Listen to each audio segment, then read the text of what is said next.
On t'accueille ce soir, cher ami, pour ce thème que j'aime tellement, qui est tellement beau et qui me tient à cœur aussi, donc ça me fait plaisir que tu l'aies proposé. Les premiers romans de jeunes auteurs, et là en l'occurrence, ils sont belges. Est-ce que tu veux nous dire un mot? Pourquoi tu as choisi ce thème-là en un mot? Je sais que ça intéresse beaucoup comment vous choisissez vos thèmes en tant que chroniqueur, puisque c'est Alors, absolument pas moi qui vous simplement, l'impose. je me suis dit, comment est-ce que je pourrais donner un rendez-vous? Simplement. Parce qu'au final, les gens attendent peut-être ça, un rendez-vous. Et je me suis dit, de quoi on parle? Et en Belgique, on voit fleurir de plus en plus de gens qui s'essayent à la littérature, de gens qui nous contactent, des gens qui veulent publier des choses. Et je remarque que beaucoup sont jeunes ou s'essayent à des premiers romans. Alors, je ne le cache pas, parfois il y a des gens qui font des romans, mais juste parce qu'ils ont envie de faire un roman et sans vraiment sans conviction réelle. Et là, ça fait plouf, simplement parce que c'est un plaisir, sans volonté de le publier derrière ou quoi que ce soit. Et d'autres qui se disent, ben, au final, moi j'avais besoin de l'écrire. Et souvent, quand on dit j'ai besoin de l'écrire, c'est que ça vient de quelque part. Et j'ai envie de le publier parce que j'ai envie de crier au monde entier ce que j'ai envie. Peut-être qu'ils n'ont pas de strepsil et donc un livre est préférable. Sinon, pour le Moqueur. reste, j'oserais jamais. T'es moqueur. Euh, À d'autres.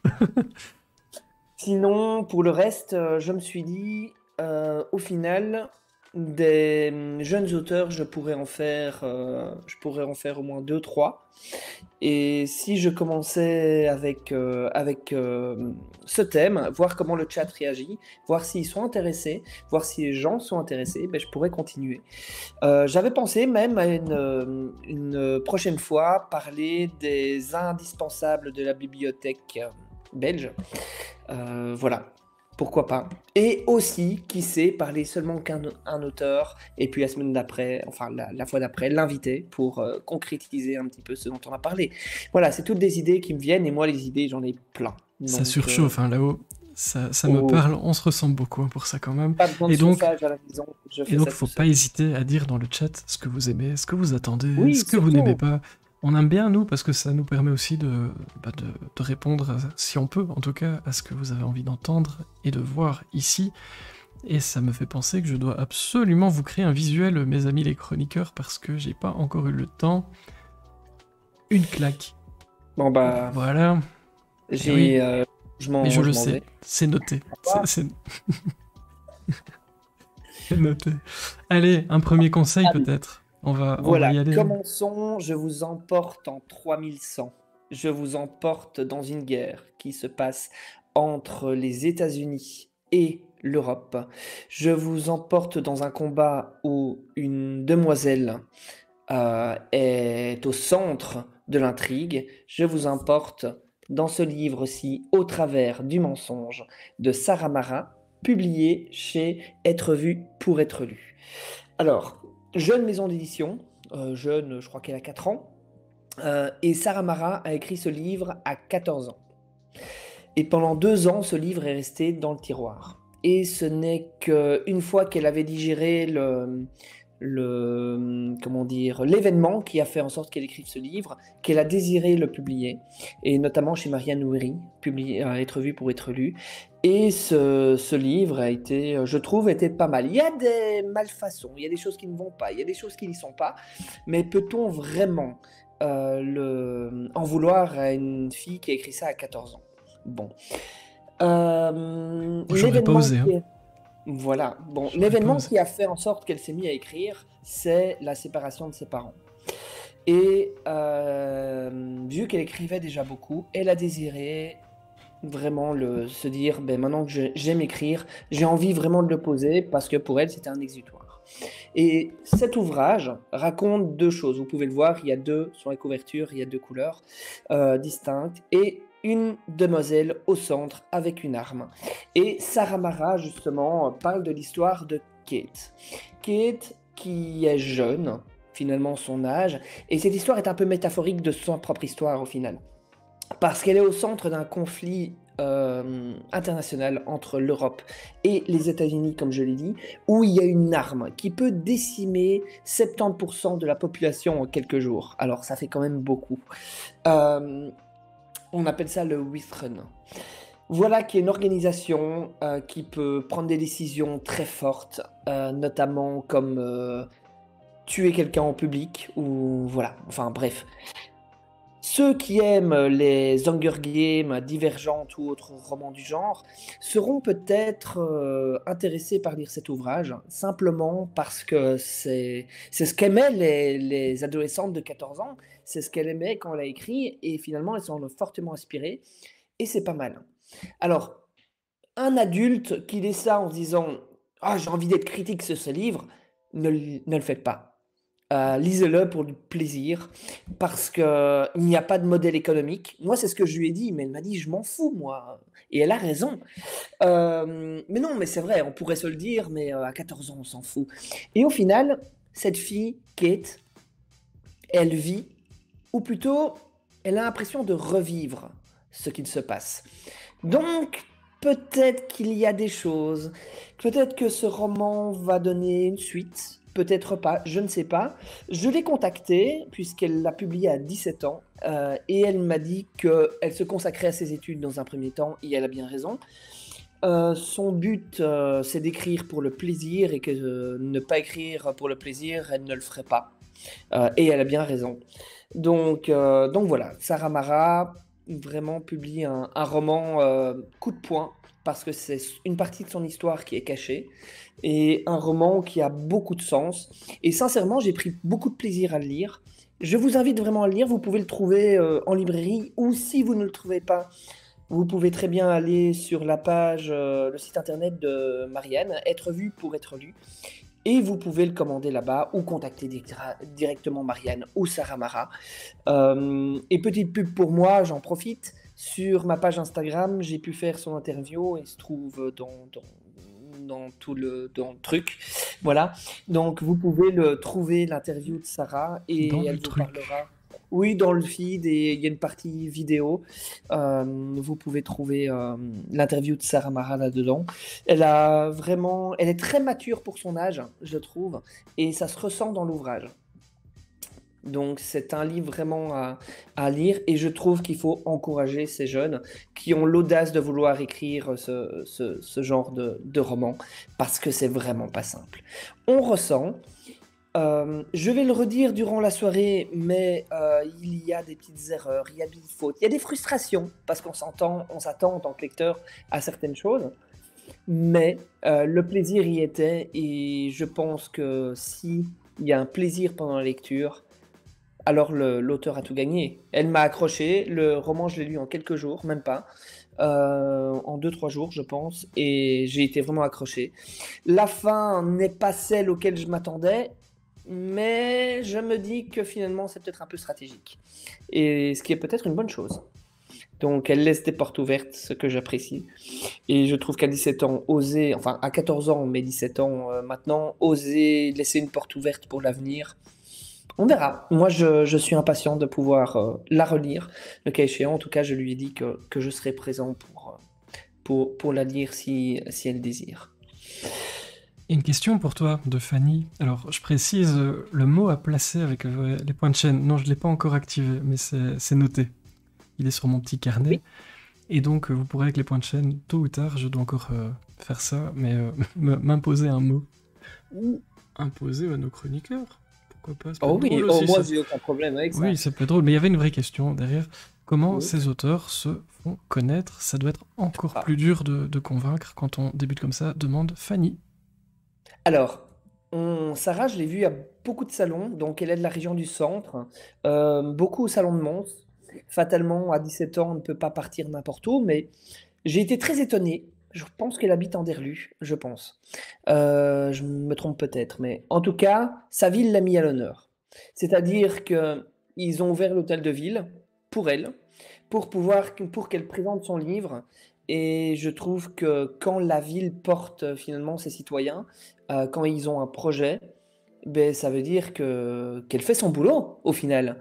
Et c'est chouette. Et elle a eu beaucoup d'engouement. Donc voilà. Comment elle se fait connaître? Ben, le bouche à oreille, hein. Un auteur belge, enfin, pour répondre à Fanny, en Belgique, on est chauvin seulement quand ça marche, malheureusement. Regardez Diable Rouge, quand ça marche bien, ben, on en parle, mais quand ça marche plus, ils sont vraiment nuls. Donc, et on n'en parle plus. Donc, au final, ben, si on veut vraiment en parler, comme Adeline Dieudonné, ben, ça se fait tout seul. Et si on veut en parler nous, ben, on en parle pour donner de la visibilité, quoi. Mais c'est jamais simple. Elle vendra jamais comme Amélie Nothomb, ça on le sait. Et c'est pas son but, hein. Mais voilà. Donc on est présent. Et puis aussi sur les pages Instagram, hein, Made in Belgium, le Belge qui lit, de Nathalie, les pages de Nat. Enfin voilà, les lectures de Nat. Enfin voilà, sur différentes pages, vous pouvez suivre certains auteurs belges en tout cas. Eh ben, ça donne envie.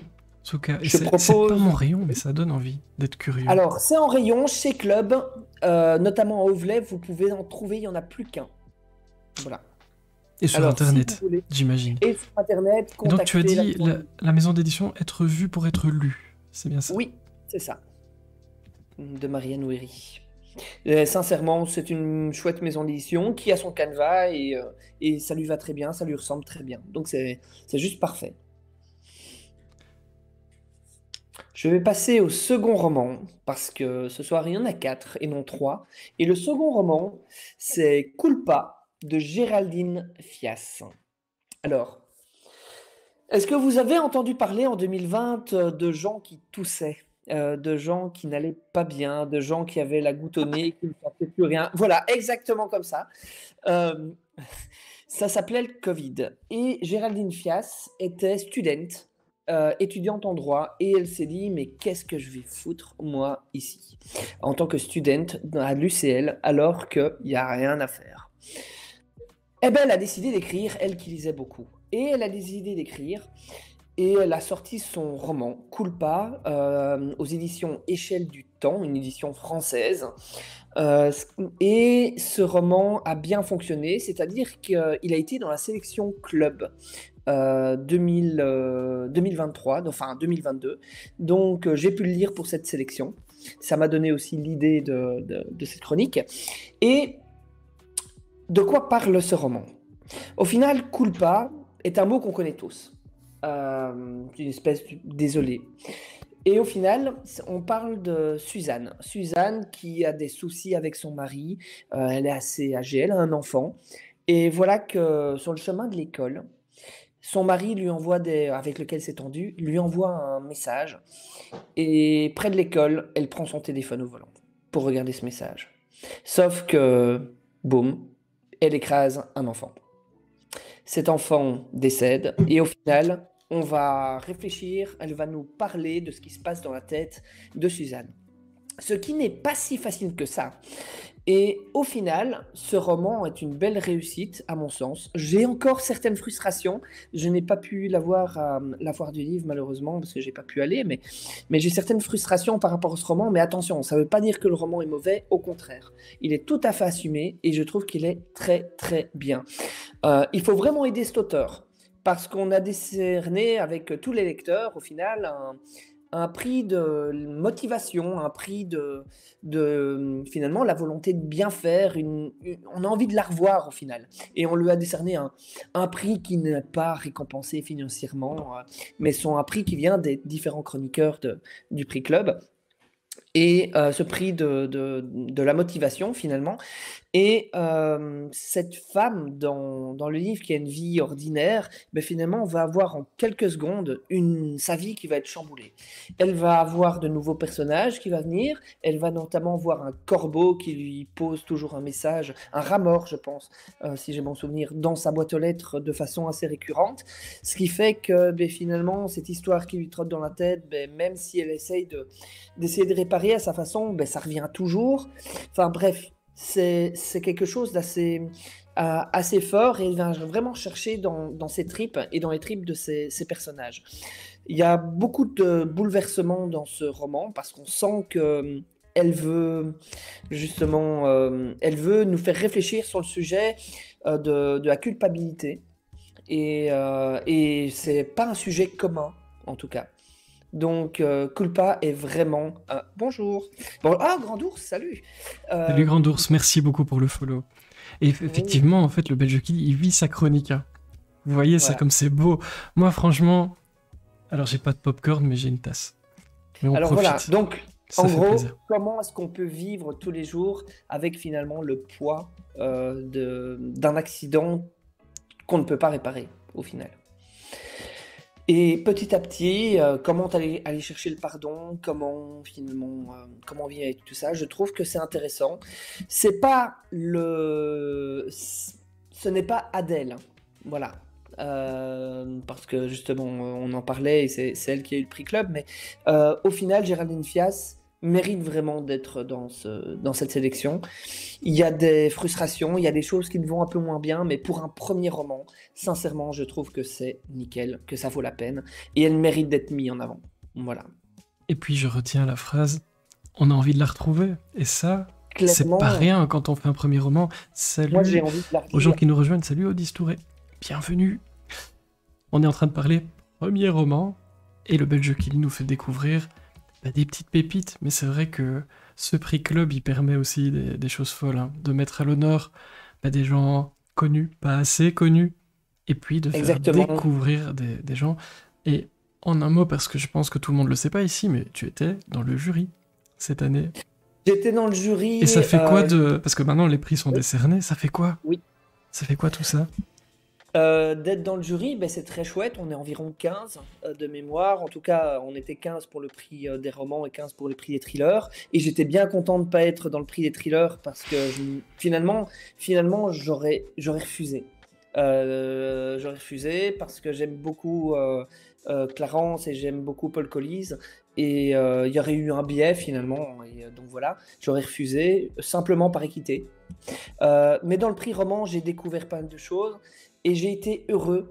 Et heureux qu'Adèle soit number one finalement. Et sache une chose, c'est que c'était à l'unanimité. Il n'y a même pas eu débat. On m'a dit C'est ça. Adèle, point. Et ça, pour moi, ça veut dire ce que ça veut dire. Mais elle était bien plus haut. On sentait qu'il y avait quelque chose. C'était vraiment the roman qu'on attendait, quoi. Et Mais on a vous eu... en avez entendu parler ici, hein. Donc pour ceux qui n'étaient pas là, Dominique Van Cotem, qui était avec Ah nous oui. dans la boîte il y a quelques semaines. J'ai pas le planning sous les yeux, mais ça fait quelques semaines maintenant. Superbe soirée et un livre inoubliable. Adèle, effectivement, prix Club. Et puis, je m'en voudrais de pas le dire, Clarence Spitz pour Meurs mon ange, prix Club, Ben oui. du parti noir, obscur de Et la force. figure-toi que je l'ai su juste avant elle parce que chez Club, ils ont bien voulu me le dire, mais ils m'ont dit tu le dis pas à Clarence. Et justement, ils m'ont dit bah, de toute façon on va l'annoncer ce midi. Et j'ai vu la vidéo de Salvatore qui l'avait annoncé à Clarence au restaurant. Donc voilà, Mhm. j'étais un des premiers avec Club et François Cône qui était finalement le régent là-dedans. Mais un jour, je peux vous parler de comment ça se passe, si ça vous plaît. Et Grand Ours demande si c'est toujours un livre de littérature belge chez Club pour le prix. Oui, alors non, c'est toujours un livre d'auteur belge. D'auteur belge. C'est important pour eux et ils veulent le garder comme ça. C'est-à-dire que Géraldine Fias est publiée en France, mais c'est une auteure belge. Voilà. Même chose pour Paul Collis, qui est publié chez Hervé Chopin Édition, une édition française, mais toujours un auteur belge. Pour eux, ça leur tient à cœur et ils ne veulent pas changer la formule. Allez, il nous reste 10 minutes, le temps file Oui. Alors, au-delà des Au-delà des ombres. ombres de Sophie Kester. Sophie Kester est une jeune maman seule. Elle a écrit ce livre à la fin de son doctorat et au final, ça a bien fonctionné. Alors, imaginez un personnage qui, qui est une mère célibataire finalement, comme l'auteur, et qui recherche un boulot et qui ment sur son CV. Alors, mentir sur son CV, c'est-à-dire qu'elle dit qu'elle a des notions économiques alors qu'elle n'en a pas. Et elle a le job. Sauf que cette femme qui a le job, Émilie, elle a des notions sociales. Elle a un doctorat dans le monde social et voilà que dans l'entreprise dans laquelle elle travaille, elle redécouvre l'amour Mais deux, elle possède quelque chose de très bizarre, c'est qu'elle arrive à détecter avec ses compétences sociales des fraudes qui se passent dans la boîte. Et elle va en avertir son directeur et on lui dit surtout, tu ne fais rien. Voilà. Qui est dans le coup? Est-il dans le coup? Et finalement, elle arrive petit à petit à essayer d'arriver à nous captiver. Ce roman se lit très vite parce que c'est une pépite. Vraiment, on n'arrive pas à le lâcher. Lisez-le. Voilà. Lisez-le en été, au soleil ou pas. On s'en fout. C'est un roman qu'il faut lire absolument parce qu'il est génial. Malheureusement, certains disent oui, mais la couverture ne reflète pas l'histoire du livre. Mais on s'en fout finalement. 180 degrés édition a bien fait finalement de publier Sophie Kester parce que Sophie Kester va nous accaparer dans l'histoire. On a presque une caméra finalement parce qu'on suit les personnages. Elle dérive vachement bien d'un personnage à l'autre. Et puis à un moment donné, comme c'est économique, on voyage à travers le monde. Et ça, c'est incroyable, vraiment. Vraiment, qu'est-ce que je peux dire encore là-dessus? Parce que je sais qu'il y a un certain temps, mais Sophie Kester elle était aussi dans le prix Club, hein, mais je l'avais lu avant, aussi ce livre. Malheureusement, j'ai été très étonné de certains membres du jury qui avaient dit, mais non, moi je l'avais mis dans le top 3, et certains ont dit, bah non, elle n'a rien à faire là, alors que finalement, d'autres chroniqueurs que je connais, notamment la lecture de Nat, elle m'a dit, mais c'est le roman de l'année, quoi. Voilà, donc finalement, la perception des uns n'est pas égale à la perception des autres. La couverture a beaucoup déplu, mais bon, ça, on s'en fout, l'histoire est magnifique. Lisez-la. Elle n'a pas eu le prix Club, mais elle vous avoue, donc c'est encore mieux. C'est encore Voilà. mieux. Question pour toi, parce que quand tu fais le pitch, ça pourrait être une comédie, ça pourrait être un thriller, ça pourrait être plein de choses. Oui. On est dans quel style? Parce que tu dis lecture Ah, d'été, alors ça, c'est marrant parce que c'est très péjoratif, alors que voilà, on a le non, lire non, en non. été. Il faut le lire en C'est quel été. style? Il y a quoi comme. Il y a du thriller, il y a de l'humour, il y a de l'amour, il y a pas de style défini, je pense. Mhm. C'est vraiment un truc hors classe, mais vous retrouverez un peu de tout. Voilà. Et salut Plouchette, bienvenue, salut Firo, je te vois. Très bonne nouvelle. Et Et je les invités passerai se par le préparent. dernier, si tu es d'accord. Mais je veux bien, évidemment, on a du budget. Alors, Attends, je vais mettre la couverture au aujourd'hui, passage. ce n'est pas un roman, désolé, mais c'est un manga. Kami no Korishi. Alors, j'ai appris à le faire. Alors, l'auteur, excusez-moi, William, si tu es là, je suis entièrement désolé, c'est Izunami Yume. Voilà, Izunami Yume. Derrière se cache William Pirenne, qui a écrit ça à 17 ans. Enfin, quand je dis écrire, c'est pas tout à fait vrai. Quand je dis écrire, c'est surtout dessiner. Vous pouvez voir ces dessins, ils sont extraordinaires. Euh, c'est un manga qui parle de que je dise pas de bêtises, shintoïsme. J'allais dire sintoïsme, mais non, C'est pas shintoïsme. pareil. Pardon? C'est pas pareil. C'est pas pareil. C'est pour ça que j'avais un doute. Du shintoïsme, c'est-à-dire de la religion japonaise. Alors, de quoi ça parle? C'est un manga, donc ça se lit à l'envers, et oui. En tout cas ici. On parle de Kami, qui veut dire Dieu en japonais, j'ai bossé, hein. Qui veut dire Impressionné. Dieu. Et impressionné, ouais. Je suis un professionnel, monsieur. Et Kami, justement, donc à création du monde, il y a eu un dieu, sa femme, et ils ont eu un enfant. Le problème, cet enfant était enflammé et enflammé sa mère. Son père l'a donc coupé la tête.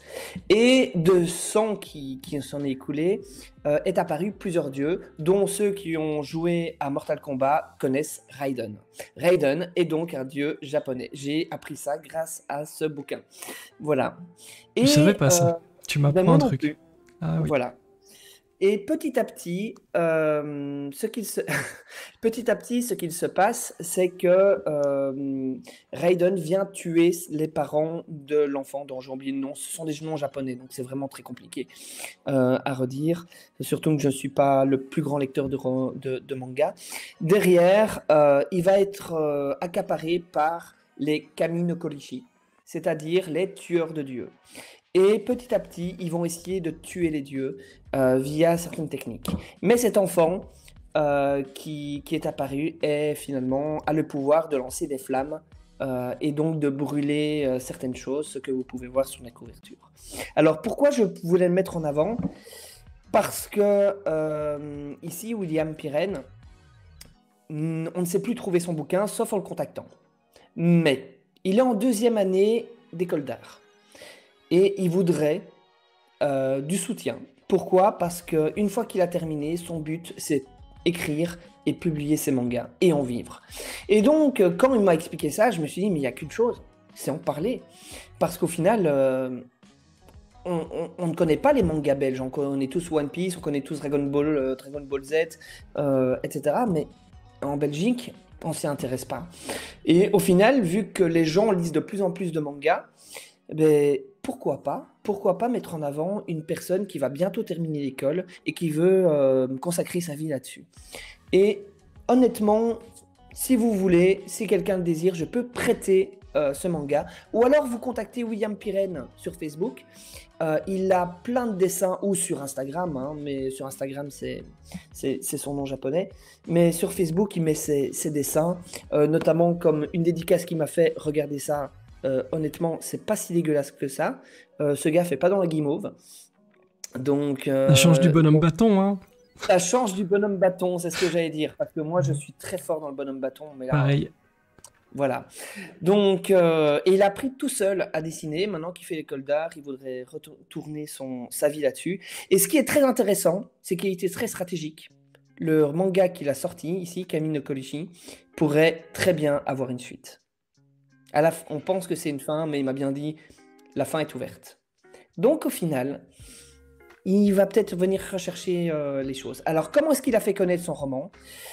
Il a eu l'audace, à 17 ans, de faire du crowdfunding et d'aller voir des imprimeurs, d'aller voir des gens finalement qui étaient prêts à investir. Et il a passé du temps pour vivre de sa passion et se lancer et se dire j'ai lancé au moins une fois dans ma vie un manga. Eh ben j'ai apprécié. Et je me suis éclaté en le lisant. J'ai trouvé ça très intéressant parce que voilà, Raiden par exemple, juste ça je ne savais pas. C'était le dieu du tonnerre. Et puis c'est aussi un roman sur le dépassement de soi, sur l'écoute entre l'équipe et finalement l'amour qu'il y a dans une équipe, quoi. Donc c'est très actuel aussi comme Comme roman. dans l'équipe de la boîte. Magnifique. C'est vrai. Oh, ouais. Ouais, Récupération je politique. trouve un petit peu. Eh ben écoute, Voilà. je viens d'avoir une idée lumineuse, je t'en parle en off, et tu vas voir Ok. à quel point elle est lumineuse. Le monde n'est pas prêt, je vous le dis. C'est ça le problème quand je vous écoute, j'ai des idées. Un petit mot de la fin, je vois qu'il te reste une toute petite minute, et puis on va accueillir notre plateau de rêve pour parler intelligence Alors, artificielle. le mot, Vous êtes déjà très très nombreux, bonsoir à tous, salut Sean, bienvenue. Et puis tous nos invités sont dans la place, je suis à vous tout de suite, bienvenue. le mot de la fin, c'est très simple. C'est que finalement, je l'aurais dit, en Belgique, on est chauvin uniquement quand ça marche. Jamais vous allez entendre parler de quelqu'un qui dit ah, moi j'ai vu telle personne, son roman il est génial. Non, non, non. Adeline Dieudonné, on en a beaucoup parlé dans les médias parce que ça marchait beaucoup. Ça n'aurait jamais marché, on n'en aurait jamais parlé. Donc, j'ai envie de vous dire une chose lisez du belge, bordel, c'est bon pour la santé. Et surtout, parlez autour de vous. C'est le printemps, il y a beaucoup de choses qui bourgeonnent. Il y a les fleurs, il y a les plantes, etc. Il y a les adolescents et il y a aussi les livres chez des auteurs belges.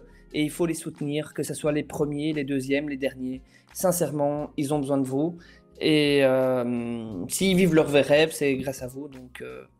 Donc allez-y. Et plein d'auteurs sortent actuellement des livres. Ils sont un peu noyés dans la rentrée littéraire, malheureusement, des grands auteurs. Mais je suis sûr que vos libraires vont vous aider à les cibler.